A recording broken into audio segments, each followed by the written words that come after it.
Dallas Turner. He's number one on our consensus big board at the edge rush position. He's number one. Jared Verse is my number one edge rusher, but again, it's 1 and 1A. Lee J, I'll come to you first. Let me ask this. How do you compare if you're drafting, Rick and I talked about this at the Combine, if you have to take an edge rusher, are you taking Dallas Turner or Will Anderson? I'm taking Dallas Turner. He has more upside. Yeah, he has more upside. When you look at the two, the athletic ability really pops on tape for Dallas Turner. And I remember watching the interview you guys had with Dallas Turner at the Combine and how he was talking about how Will Anderson didn't know how fast and athletic he was because he kind of came in as a chubby freshman. But, first of all, and Rick can attest to this, guys from Florida, they're built different as far as the athletic skill set. And Dallas Turner, I don't even think has scratched the surface for what he could be at the next level. I think nobody has a better long arm in regards to pass rushing in this draft. He does a really good job with that long arm. Very physical with tight ends at the line of scrimmage. There'll be times where, Rick, you've seen it on film. He isn't even lined up, right? They're still trying to decipher what defense they're in, and he'll absolutely just destroy the tight end in front of him and make a play in the backfield. So when you see that natural ability and gift, those gifts, you can hone those at the next level. And to me, he has the highest upside at the edge position in this draft. Rick, are you still Dallas over Will Anderson if you had to make that pick? If you look at them both coming out at the same time, I would say, there was Will to me was longer, but he was not as fluid in the lower body or as athletic. And I'm not saying Will Anderson's not a good athlete because he is, and he's ended up being Defensive Rookie of the Year. But I think this kid, if you watch them both dropped in coverage, you would say that Dallas Turner almost looks linebacker-like with his movements, where I don't know if you would say the same thing for Will Anderson. Now, they both can come off the edge, both rush a passer, both different styles in the way they get to the quarterback, but what doesn't matter, both work. I just think when you look at Dallas Turner dropping in coverage some this year, that he was smoother from an athletic standpoint than when they tried to do that with Will Anderson. But they're both going to make their money rush the passer. Right. In case you're curious, Dallas was almost 6'3" at the Combine, 247, ran a 4.46, and then had a 40.5-inch vertical. I think if you had any questions about the athleticism or the chubbiness, they were answered with those numbers or just watch him play. Lee, I'll ask you, you have a comp for Dallas? Yeah, I wonder what Rick thinks about this one. I put Chandler Jones as my comp for Dallas Turner. Is that too long for you, Rick? No, I just think take off the Chandler, everything on a football field. Off the football field. Yeah. I'm just talking about the football player. Yeah. I looked at more of a little bit of a Hassan Reddick, Brian Burns type guy, are the two guys that I kind of I always combine my parables. Makes it easier. Makes it a lot easier. Well, who did you really say? Well, it's a combination of those two. But don't ask Ryan. You just be the moderator in this. Me and Deuce will take over. So don't even give your comp. You know what's funny? My comp was Brian Burns. I was nervous about giving it because I thought you would say he was undersized because he was in the 230s coming out, but he plays more than that now. He's a little taller though. I think he's closer to probably. That's not a bad comp. Thank you. See, Rick, it doesn't take a lot of energy to be nice to people. That's what I'm hearing. All right, Lee, I'll ask you this. It's draining, mentally draining. I'll ask you this, Lee J. Oh, at number 8 is when the Falcons go on the board. Is that the first time we see a defensive player go off the board? I believe so. And if, they're at number 8, they need some edge help. I love the step that Arnold Ebiketie took last year. Yep. They still need some edge help. Raheem Morris is a defensive-minded coach. They need that solidified edge guy they can kind of build the defense around. I think Dallas Turner makes a lot of sense. Plus, a guy that's from Florida but went to Alabama that isn't that far. There'd be a lot of Bama fans probably flocking to the game for the Atlanta Falcons if he were to get drafted there. So I think it makes absolute sense at the number 8 spot for them to run that card in for Dallas Turner at number 8. Rick, is the lowest he can go number 9, or is there a chance he slips into the middle of the first round? I had him going. The lowest I had him going was 14 in New Orleans. Okay. I don't think he would go past there, but to me, everybody's trying to say is Verse, who we're going to talk about next, or Dallas Turner off. To me, Dallas Turner is an ideal fit in Raheem Morris's defense, and that's why I think it's a no-brainer for Atlanta to take him at 8. Okay, let's talk about Jared Verse. Albany transfer. We thought maybe he'll come out last year at Florida State, returned, and then he and Braden Fisk team up just to dominate people week in and week out. And like I mentioned, Lee J, Jared Verse is my edge one, but it's close between him and Dallas. And, neither one is a bad consolation prize. But what I keep coming back to are two of the sacks that Jared had during the season, one against Louisville and one against Florida, where he picked up the left tackle both times, threw him at the quarterback, and got a sack, essentially. Yeah. And that, to me, told me all I needed to know about the power with which he plays. But he's also twitchy, too. I don't think he's as twitchy as Dallas. But, again, what's your thoughts on Jared Verse? So it was interesting, right? When you watch the tape, Rick, you don't really see him pop out of his stance getting off the ball. Now, the power, his whole game is based off power. But I think he ran, Ryan, if I'm not mistaken, like 4.5 something at the combine, which I did not see coming. That lets you know he's got some twitchiness about him. But his game literally starts with the power. You talked about the speed, the power. The thing that I really love was you talked about it. He could have came out last year, probably would have been the middle of the pack first-round pick. But he came back, honed his skills, and really worked on his hand usage because last year his whole game was power. This year you saw some different counter moves. You saw some swipes. You saw some counter clubs to get off of that power and get to the quarterback. So that's what I really love about Jared Verse, right? His decision to come back, but then also hone in and work on the details of his games, the fundamental of his game to take it to the next level. So I don't have him that far behind Dallas Turner just because I saw the jump in his rush game. I still think Dallas Turner has a higher upside. To me, you know what you're going to get with Jared Verse. So Rick, Jared ran a 4.58 at the combine there, and I'll give you my comp. Your comp, I don't remember what it was, but it's better than my comp. But I likened him to Kentucky's Josh Allen, Jaguars Josh Allen. I think he's a little tighter than that as an athlete. Okay, I think he's a little more explosive than that. And I think the one thing is I do love this guy's effort and energy he plays with. And two, I think this guy plays with heavy hands at the point. Not only can he rush the passer, but I think he's going to be a really good run defender as well. So I've changed my comps 3 different times just because I like to try to mix it up. And I was trying to go through the Rolodex. First guy kind of popped was Ryan Kerrigan a little bit. Yeah. But the other guy that we had, that he and Jared Verse is longer, but his explosiveness and power remind me a little bit of Everson Griffin when he was bowling with us up in Minnesota. All right. Can't push back on that. Again, Rick has the unfair advantage of having literal team meetings on all these players. So when he has the comps, I don't have that advantage. And then he throws it in my face. I want to hear my comp? Yeah, absolutely. Rick's probably going to roll his eyes about this one. But when you talk about the explosiveness and power, I saw Khalil Mack in this game. Ooh. That's a little bit, like Everson-ish, to uncoil their hips. Small school guy. Yeah, he's just a longer version of those, of Mack and of Everson. All right, so we said 8, the Falcons. Is that probably the highest for Verse as well? If a team likes him a little bit better than Dallas, he's not going before 8. Lee J, I'll ask you, what's the lowest you think he has a chance to go? I think Denver's at what, 14? They're at 12. 12. I think that's the lowest he goes is 12 to Denver. Right around that range for you too, Rick. You mentioned New Orleans for Dallas. So yeah, I had New Orleans because I didn't know if Denver goes with corner or pass rusher. Yeah, right. Right in that area. We'll talk about corners on Thursday with our guy BMAC. But Lee J, I'll ask you this, and Rick, you can follow up. If you're Denver at 12, are you taking Terrion Arnold or Jared Verse? Ooh, I think I'm taking Jared Verse. I've been saying this for the longest. And again, I know I'm a defensive lineman, but when you look at it, the league is run by passers and pass rushers. Right now, you have probably the number 1 corner in football already in Denver right now. Not to say you couldn't add another corner because there needs to be somebody on the opposite side of him. And with Terrion Arnold, he has the flexibility to start in the slot as well. I think Jared Verse just makes too much more sense. You got to have somebody that can affect the quarterback. Right now, they're pretty young at that position, but I think getting Jared Verse would transform, the edge position for them right away. Who are you taking, Rick?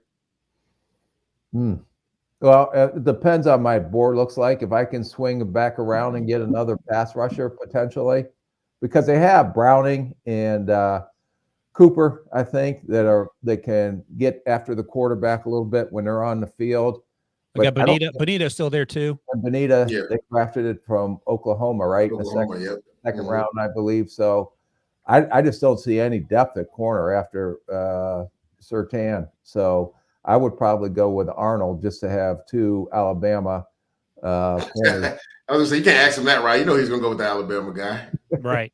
And that's the other thing. And I know this is like the middle of the first round, but Rick and I have been talking about this for months now, Lee J. But this draft class, you know, you hear evaluators say, I only got 20 first round grades. This draft class, I feel like you can find guys picks 40 through 55 to 60 that can come in right away and help your football team, where in years past, you're sort of squinting to try to find those dudes. All right. Next up. Yeah, well, that's the thing, right? My bad, right? I was gonna say that was the thing. Like when you look at the edge group, I think there's a significant drop off after the first three guys, right? And then we talk about tiers 1, 2, and 3. But I think at corner, especially slot corner, there's great value in the second and third round, right? Like, so to me, that's why I would more so go with the edge guy, right? And then get another guy in the second and third round. And then even a guy like Kyrie Jackson, who's probably going to be there in the third, makes a lot of sense, who's going to be there in the third round. So I just think there's more depth at corner than initially thought going into this process.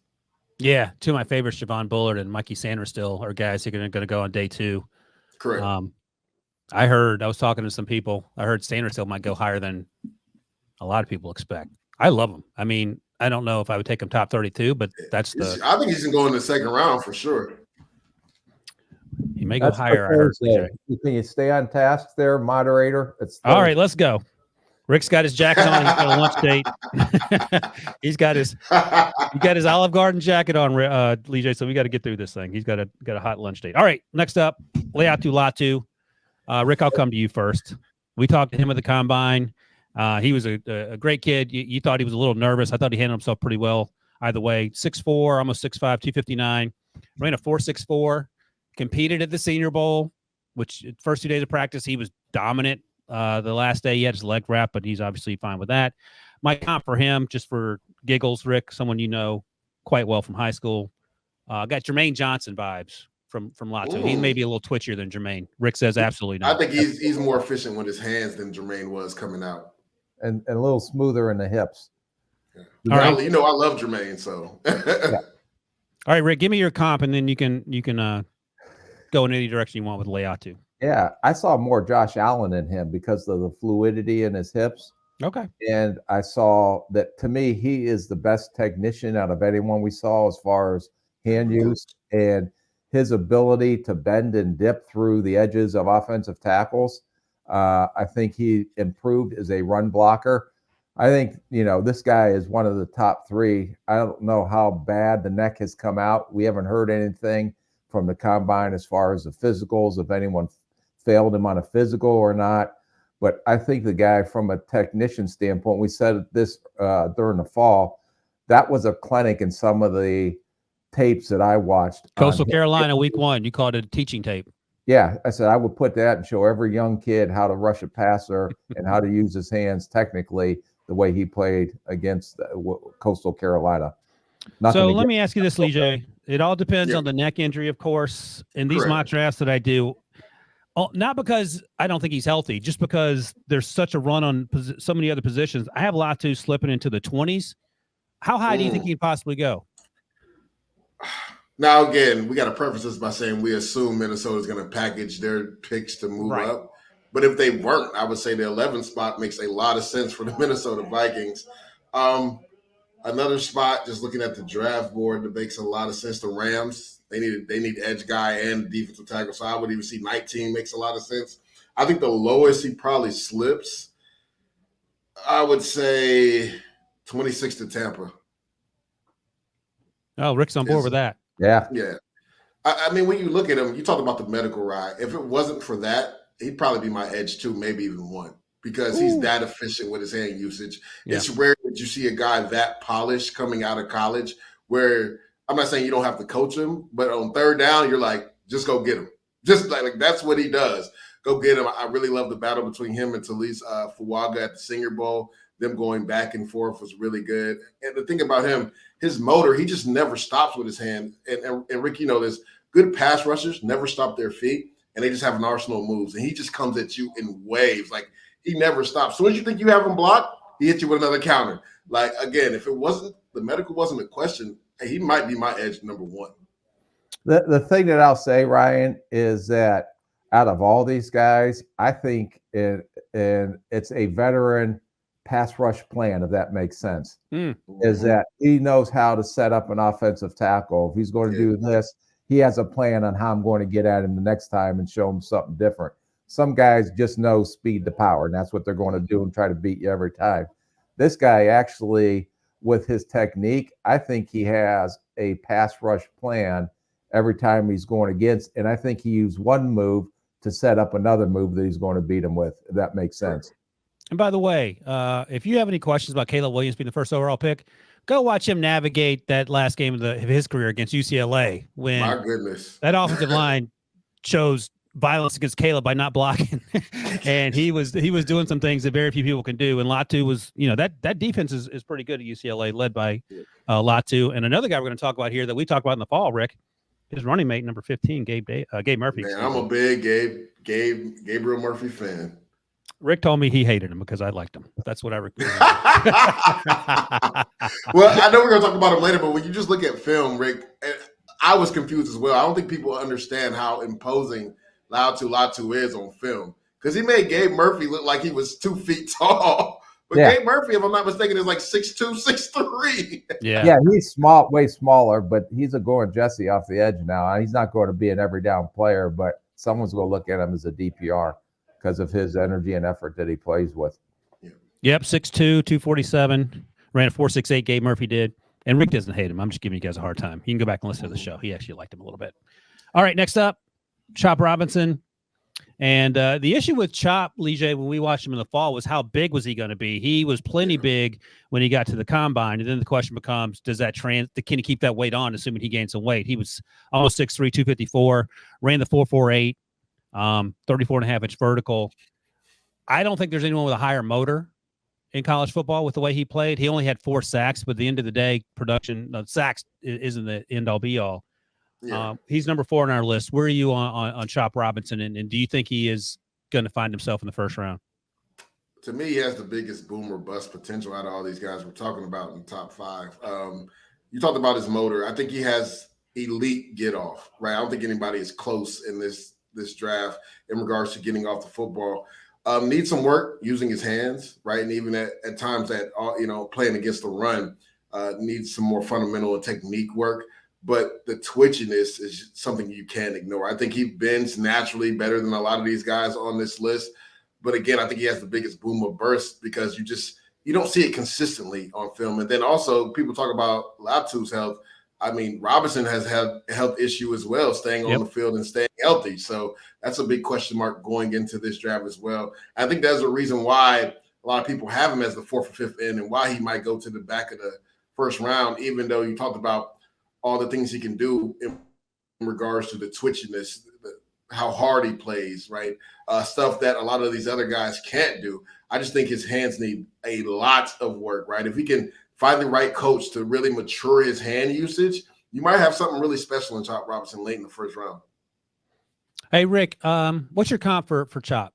Because that's a hard one. Yeah. I got a good one after Rick goes. I actually, because of the way he ran and stuff, I thought he was a little bit Nolan Smith last year out of Georgia.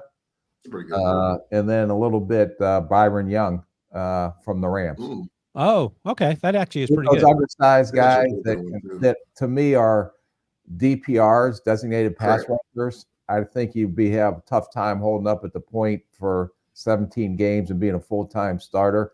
But I think as a rotational guy to initially start to see how he develops, that he is going to be a really good DPR his rookie year. Yeah, so let me ask you that, Lige. So Nolan Smith went the last pick of the first round, and then Byron was a 3rd-round pick. Where is Chop going to go?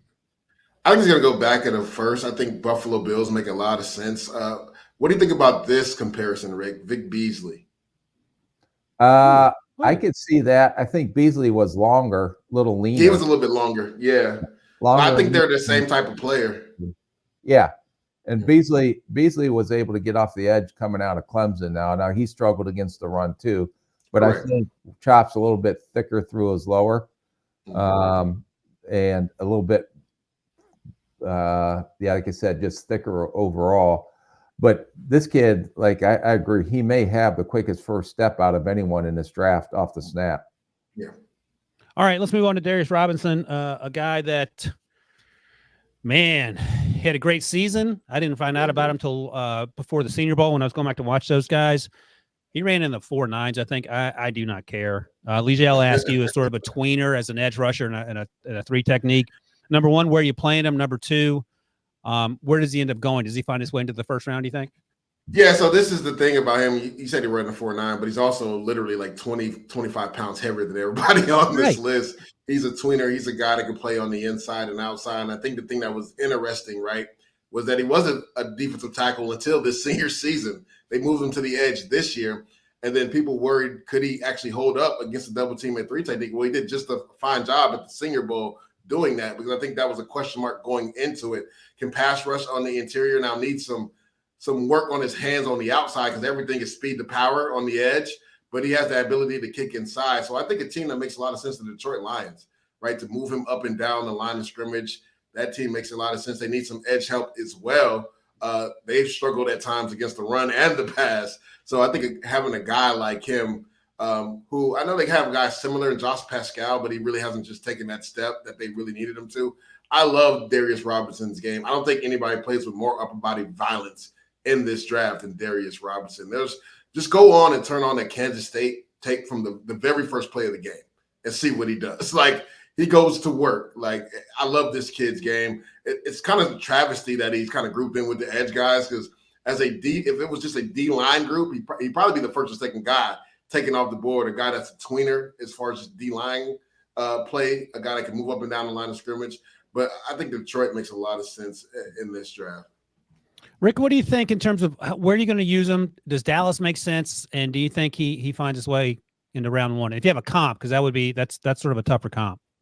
Yeah, I don't see him as just a pure edge. That's why I don't know why Debo pulled the the boss card and put him at edge. I think he's a defensive lineman, and he was the third on my list as a D lineman, not as an edge guy. But all I'm a scout in the corner, dude. So I just sit there and give my opinion. What I say it doesn't. Okay, great. He did his talking. Okay, let him go. I think that the one thing this kid, I don't care as much, because I think he plays faster than that 4.98. I think he's in the 4.7s when you watch him on tape. He's not a 4.5 guy. I think he is a little bit of a straight line speed to power guy off the edge. I think the length's going to really help him inside over guards, because I think he'll be able to out athlete some of those guards, especially if they can't move their feet once they get an edge. That really helped him down at the Senior Bowl. Watching him during the season, I thought he was a second rounder. I think that moving him to closer to the bottom of the first, top of the second, was because of the Senior Bowl performance. Mm-hmm. I think he's got to get with the right defensive line coach, because I don't think he's ever going to teach him how to one arm and speed to power, and then work off the edge as he starts walking the offensive tackle back. Know what his strengths are, because if you think you're going to try to make him be a counter spin guy or some kind of finesse guy, I don't think he's going to be effective. So understand what his strengths are, because I do think he can shock you with his length and his natural leverage, and then counter off of that, but always going forward. But if you're going to have him do finesse swims and counter spins and all that other stuff, he's not going to be as effective if you take what he does good and polish that part up. All right, we're going to take a quick break here. But before we do, Rick. Hold on, Ryan. I want to give my comp for him. Oh, yeah, give me your comp. What do you think about this one, Rick? Desmond Bryant. Is he longer than Desmond? He has some of the longest arms we've ever seen. Right. Darius Robinson. I'm just talking about their play style. Yeah, I'm 50-50 on that one. Lukewarm, let's just say. Lukewarm. My comp, you know who my comp was? Yeah, who's your comp?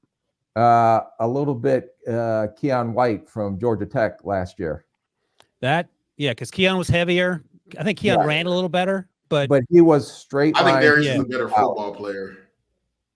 Yeah, I like that. All right, Rick, I'm going to ask you this question, then we're going to take a break, and then we're going to speed things up here, because You got to get to Golden Corral, and Legia's got a podcast to do in a Red second. Lobster. Thank you. Red Lobster. I've got my bib. I brought my bib from last time I ate there. Oh my god. So let's say you're the Detroit Lions at 29 and Chop Robinson and Darius Robinson on the board. Which Robinson are you taking? I'm going with Chop. Oh, okay. You're just going to put him off Aiden and get after it. Put him opposite Aiden and get after it. They All need right. another pass rusher, and I think Chop's got a little more. He's got more juice as an edge rusher. Yeah, Not that fair he enough. doesn't have juice, but And like I they said, got I don't James know if Houston there's still. anyone with the first step quickness in this draft like Chop has coming off the edge.